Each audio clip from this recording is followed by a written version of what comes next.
ಎಲ್ರಿಗೂ ನಮಸ್ಕಾರ. ನಾನು ಡಾಕ್ಟರ್ ಗೀತಾ ಹೆಚ್.ಎನ್. ಮೈಸೂರಿನ ಸುಯೋಗ ಆಸ್ಪತ್ರೆಯಲ್ಲಿ ಸ್ತ್ರೀರೋಗ ಮತ್ತು ಪ್ರಸೂತಿ ತಜ್ಞೆಯಾಗಿ ಕೆಲಸ ಮಾಡ್ತಾ ಇದ್ದೀನಿ. ಈ ದಿನ ನಾನು ಮಹಿಳೆಯರಿಗೆ ವಿವಿಧ ರೀತಿಯ ಒಂದು ಶಸ್ತ್ರಚಿಕಿತ್ಸೆ ಏನಿದೆ ಗರ್ಭಕೋಶಕ್ಕೆ ಸಂಬಂಧಪಟ್ಟಂತೆ ಅದನ್ನು ತಿಳಿಸ್ಕೊಡ್ಲಿಕ್ಕೆ ಇಷ್ಟಪಡ್ತೀನಿ.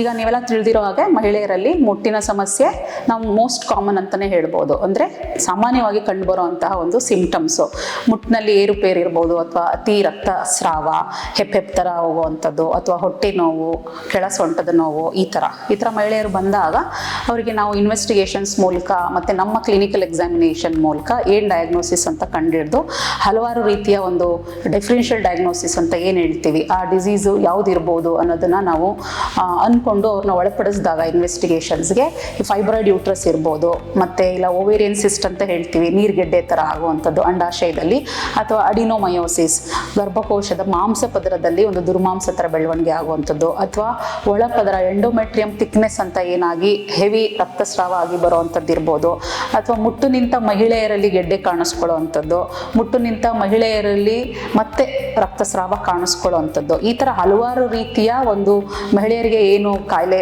ಸಂಬಂಧಪಟ್ಟದ್ದಿದೆ.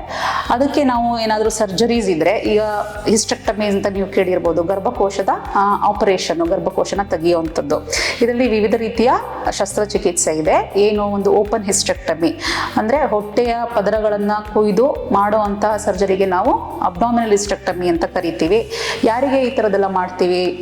ಗೆಡ್ಡೆ ದೊಡ್ಡದಿರುವಂಥದ್ದು, ಅಥವಾ ಮುಂಚೆ ಅವ್ರಿಗೆ 2-3 ಸರ್ಜರೀಸ್ ಆಗಿ ಒಳಗಡೆ ಪದರಗಳು ಅಂಟ್ಕೊಂಡಂಗಾಗಿ, ಅಂದರೆ ಅಡಿಷನ್ಸ್ ಅಂತ ಏನು ಹೇಳ್ತೀವಿ, ಅದರಿಂದ ಸರ್ಜರಿ ಕಷ್ಟ ಆಗುವಂಥ ಒಂದು ಚಾನ್ಸಸ್ ಇದೆ ಎನ್ನುವಾಗ ನಾವು ಓಪನ್ ಮೆಥಡ್ಗೆ ಹೋಗೋವಂಥ ಒಂದು ಚಾನ್ಸಸ್ ಇರುತ್ತೆ.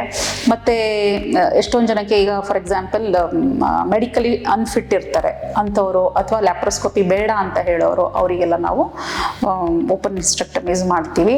ಇದನ್ನು ಬಿಟ್ಟರೆ ನೆಕ್ಸ್ಟು ಲ್ಯಾಪ್ರೋಸ್ಕೋಪಿಕ್ ಹಿಸ್ಟೆಕ್ಟಮಿ ಅಂತಿದೆ. ಅದರಲ್ಲಿ ನಾವು ಕೀಹೋಲ್ ಸರ್ಜರಿ ಅಥವಾ ಕರೆಂಟ್ ಆಪರೇಷನ್ ಅಂತ ಏನು ಜನಸಾಮಾನ್ಯರು ಕರೀತಾರೆ, ಅದೇ ಲ್ಯಾಪ್ರೋಸ್ಕೋಪಿಕ್ ಹಿಸ್ಟೆಕ್ಟಮಿ.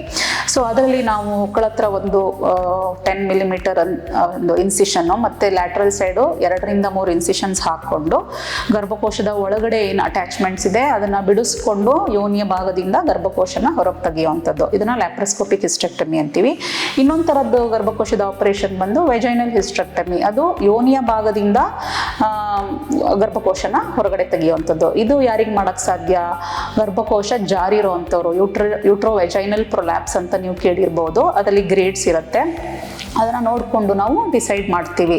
ಸೊ ಯಾವುದು ಸರ್ಜರಿ ಮಾಡೋದ್ರಿಂದ ಪೇಷಂಟ್ಸ್ಗೆ ಅನುಕೂಲ ಆಗುತ್ತೆ ಅಂತ ನಾವು ಮೂರನ್ನು ಕಂಪೇರ್ ಮಾಡೋದಾದರೆ, ಈಗ ಕೀಹೋಲ್ ಸರ್ಜರಿ ಆಗಲೇ ಹೇಳ್ದಂಗೆ ಲ್ಯಾಪ್ರೋಸ್ಕೋಪಿಕ್ ಸರ್ಜರಿ ಮಾಡೋದ್ರಿಂದ ನಾವು ಏನು ಹೊಟ್ಟೆ ಮೇಲೆ ಒಂದು ಇನ್ಸಿಷನ್ ಹಾಕ್ಕೊಳ್ತೀವಿ, ಅದು ಓಪನ್ ಮೆಥಡ್ಗಿಂತ ಬಹಳ ಕಡಿಮೆ ಇರುತ್ತೆ. ಹಾಗಾಗಿ ಅವರಿಗೆ ದೊಡ್ಡ ಆಪರೇಷನ್ ಆಗಿರೋಂತಹ ಒಂದು ಏನಂತೀವಿ ಫೀಲಿಂಗ್ ಇರಲ್ಲ. ಮತ್ತು ಅರ್ಲಿ ರಿಕವರಿ, ಬೇಗ ಅವರು ಆಪರೇಷನಿಂದ ರಿಕವರಿ ಸ್ಟೇಜ್ನ ತಲುಪ್ತಾರೆ. ಬೇಗ ಅವರು ತಮ್ಮ ಕೆಲಸಗಳನ್ನ ಮಾಡ್ಕೊಳ್ಬೋದು, ಮುಂಚಿನ ಥರ ಎದ್ದು ಓಡಾಡೋ ಅಂಥದ್ದು ಇರ್ಬೋದು. ಅದು ಓಪನ್ ಹಿಸ್ಟೆಕ್ಟಮಿ ಅವರಿಗೆ ಸ್ವಲ್ಪ ದೊಡ್ಡ ಸರ್ಜರಿ ಆಗಿರೋದ್ರಿಂದ ಅವರಿಗೆ ರೆಸ್ಟ್ ಜಾಸ್ತಿ ಬೇಕಾಗುತ್ತೆ ಅಂತ ಅನಿಸುತ್ತೆ. ಯಾಕಂದರೆ ನಾವು ಹೊಟ್ಟೆಯ ಪದರನ ನಾವು ಸುಮಾರು 7-8 ಇಂಚು ಓಪನ್ ಮಾಡೋ ಅಂಥ ಒಂದು ಅವಶ್ಯಕತೆ ಇರುತ್ತೆ. ಮತ್ತು ಹೀಲಿಂಗ್ ಆಗ್ಲಿಕ್ಕೆ ಹೋದು 1.5 ತಿಂಗಳಷ್ಟು ಟೈಮ್ ತೊಗೊಳೋದ್ರಿಂದ ಅವ್ರು ಸ್ವಲ್ಪ ಲೇಟಾಗಿ ರಿಕವರಿ ಆಗ್ತಾರೆ.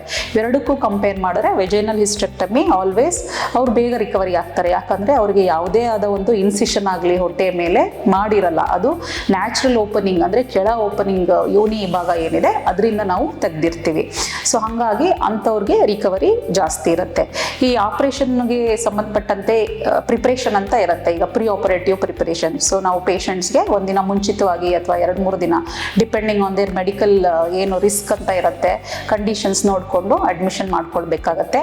ಡೀಟೇಲ್ ಆಗಿ ಎವ್ಯಾಲ್ಯೂಯೇಷನ್ ಆದಮೇಲೆ ಅವರಿಗೆ ನಾವು ಫಿಸಿಷಿಯನ್ ಕಡೆಯಿಂದ ಫಿಟ್ನೆಸ್ ತೊಗೊಂಡು ಅವ್ರನ್ನ ನಾವು ಸರ್ಜರಿಗೆ ಒಳಪಡಿಸ್ತೀವಿ. ಓಪನ್ ಮೆಥಡ್ ಅಥವಾ ಅವರಿಗೆ ಲ್ಯಾಪ್ರೋಸ್ಕೋಪಿನ 2 ಆಪ್ಷನ್ ಕೊಟ್ಟಿರ್ತೀವಿ. ಇಲ್ಲ ಕೆಳಗಡೆಯಿಂದ ಗರ್ಭಕೋಶ ಆಲ್ರೆಡಿ ಜಾರಿದ್ರೆ ಆಗಲೇ ಹೇಳ್ದಂಗೆ ವೆಜೈನಲ್ ಹಿಸ್ಟೆಕ್ಟಮಿ.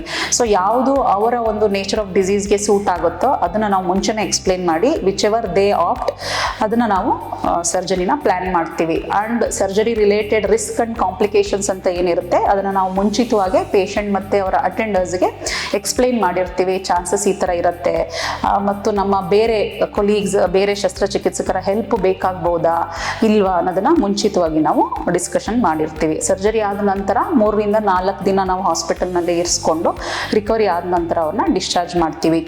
ಒಂದ್ಸಲ ಏನಾಗುತ್ತೆ, ಸರ್ಜರಿ ಟೈಮಲ್ಲಿ ರಕ್ತ ಸ್ರಾವ ಜಾಸ್ತಿ ಆಗಿರ್ಬೋದು, ಅಥವಾ ಅವ್ರು ಅಡ್ಮಿಷನ್ ಆಗೋ ಟೈಮಲ್ಲೇ ಅನಿಮಿಕ್ ಸ್ಟೇಟಸಲ್ಲಿ ಅಡ್ಮಿಷನ್ ಆಗಿರೋಂಥ ಚಾನ್ಸಸ್ ಇರುತ್ತೆ, ರಕ್ತಹೀನತೆ. ಅಂಥವ್ರಿಗೆ ನಾವು ರಕ್ತವನ್ನು ರೆಡಿ ಮಾಡಿ ಇಟ್ಕೊಂಡು ಆಪರೇಷನ್ ಮುಂಚೆ ಅವರ ರಕ್ತಹೀನತೆಯನ್ನು ಸರಿ ಮಾಡಿಕೊಂಡು ಸರ್ಜರಿಗೆ ಪ್ಲ್ಯಾನ್ ಮಾಡೋದಿರುತ್ತೆ. ಕೆಲವೊಂದ್ಸಲ ಇಂಟ್ರಾ ಆಪರೇಟಿವ್ ಬ್ಲಡ್ ಟ್ರಾನ್ಸ್ಫ್ಯೂಷನ್ ಬೇಕಾಗ್ಬೋದು, ಸಡನ್ ಲಾಸ್ ಆಫ್ ಬ್ಲಡ್ ಆಯಿತು ಸರ್ಜರಿ ಮಾಡುವಾಗ, ಅಥವಾ ಪೋಸ್ಟ್ ಆಪರೇಟಿವ್ ಪೀರಿಯಡ್ನಲ್ಲಿ ಅವರ ಹಿಮೋಗ್ಲೋಬಿನ್ ಅಂಶ ಕಡಿಮೆ ಬಂತು ಅಂತಂದರೆ ಆವಾಗ ನಾವು ಮತ್ತೆ ರಕ್ತ ಕೊಡುವಂಥ ಚಾನ್ಸಸ್ ಇರುತ್ತೆ. ದೆನ್ ಇದಾದ ನಂತರ ಅವ್ರು ನಾವು ಡಿಸ್ಚಾರ್ಜ್ ಮಾಡಿ ಕಳಿಸಿದ್ಮೇಲೆ ವಾರದಿಂದ 10 ದಿನದಲ್ಲಿ ವಾಪಸ್ ಬರ್ಲಿಕ್ಕೆ ಹೇಳಿ ಅವರ ಒಂದು ಗಾಯ ಯಾವ ರೀತಿ ವಾಸಿ ಆಗ್ತಾ ಇದೆ, ರಿಕವರಿ ಸ್ಟೇಟಲ್ಲಿ ಇದ್ದಾರಾ, ಪೇಷಂಟು ಕಂಫರ್ಟಬಲ್ ಆಗಿ ಓಡಾಡ್ಕೊಂಡಿದ್ದಾರಾ, ಅದನ್ನೆಲ್ಲ ನಾವು ನೋಡಬೇಕಾಗತ್ತೆ.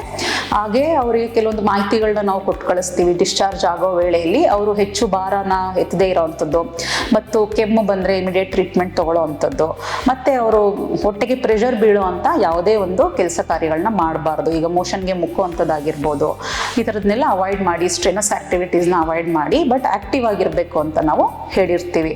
ಸೊ ಯಾರೆಲ್ಲ ಮಹಿಳೆಯರಿಗೆ ಗರ್ಭಕೋಶದ ಸಮಸ್ಯೆ ಇದೆ, ಅದು ಫೈಬ್ರಾಯ್ಡ್ ಆಗಿರ್ಬೋದು, ಇಲ್ಲ ಓವೇರಿಯನ್ ಸಿಸ್ಟ್, ಆಗಲೇ ಹೇಳ್ದಂಗೆ ಯೂಟ್ರೋವೆಜೈನಲ್ ಪ್ರೊಲ್ಯಾಪ್ಸ್ ಆಗಿರ್ಬೋದು, ಅಥವಾ ಮುಟ್ಟು ನಿಂತ ನಂತರದ ಸಮಸ್ಯೆಗಳು ಯಾವುದೇ ಆಗಿರಲಿ, ನಾವು ಗೈನಕಾಲಜಿಸ್ಟ್ಗಳು ಶಸ್ತ್ರಚಿಕಿತ್ಸೆ ಅಂತ ಹೇಳಿದಾಗ ನಿಮಗೆ ಏನೇನು ಡೌಟ್ಸ್ ಇದೆ ಅದ್ರ ಬಗ್ಗೆ ಅದನ್ನು ನಮ್ಮಗಳ ಹತ್ರನೇ ಕೇಳಿ ತಿಳ್ಕೊಳ್ಳಿ. ಅಕ್ಕಪಕ್ಕದ ಮನೆಯವರು ಹೇಳಿದ್ರು, ಅವ್ರು ಹೇಳಿದ್ರು, ಇವ್ರು ಹೇಳಿದ್ರು, ಅದನ್ನೆಲ್ಲ ಕೇಳಿ ಗಾಬರಿ ಆಗೋದ್ರ ಬದಲು ನಿಮಗೆ ಯಾರು ಶಸ್ತ್ರಚಿಕಿತ್ಸೆ ಮಾಡ್ತಾ ಇದ್ದಾರೆ ಅವ್ರ ಹತ್ರನೇ ಕೇಳಿ ನಿಮ್ಮ ಅನುಮಾನಗಳನ್ನ ಪರಿಹರಿಸ್ಕೊಂಡು ನೀವು ಧೈರ್ಯವಾಗಿ ಮಾಡಿಸ್ಕೊಳ್ಳೋ ವಿಷಯಗಳನ್ನ ನಾನು ಈ ದಿನ ನಿಮ್ಮ ಹತ್ರ ಹಂಚ್ಕೊಂಡಿದ್ದೀನಿ. ಸೊ ನಿಮಗೆ ಯಾರಲ್ಲಿ, ಯಾವ ಮಹಿಳೆಯರಲ್ಲಿ ಈ ಥರ ಏನಾದರೂ ಸಮಸ್ಯೆ ಇದೆ, ಆಲ್ರೆಡಿ ಡಯಾಗ್ನೋಸ್ ಆಗಿದೆ, ಅಥವಾ ನೀವು ಇನ್ನೂ ಅವ್ರಿಗೆ ತೋರಿಸ್ಕೊಳ್ಳೋಕ್ಕೆ ಇನ್ನೂ ಡಾಕ್ಟರ್ ಹತ್ರ ಹೋಗಿಲ್ಲ, ಹಿಂಜರಿತಾ ಇದ್ದೀರಾ, ಎಲ್ಲರೂ ಧೈರ್ಯದಿಂದ ಬನ್ನಿ. ನಾವು ಕನ್ಸಲ್ಟೇಷನ್ಗೆ ಇಲ್ಲಿ ಸುಯೋಗ್ ಹಾಸ್ಪಿಟಲ್ನಲ್ಲಿ ಸೋಮವಾರದಿಂದ ಶನಿವಾರದವರೆಗೂ ಸಿಗ್ತೀವಿ. ಎನಿ ಎಮರ್ಜೆನ್ಸೀಸ್ ಇದ್ದರೆ 24/7 ಅವೈಲಬಲ್ ಇರ್ತೀವಿ. ನಮಸ್ಕಾರ, ಧನ್ಯವಾದ.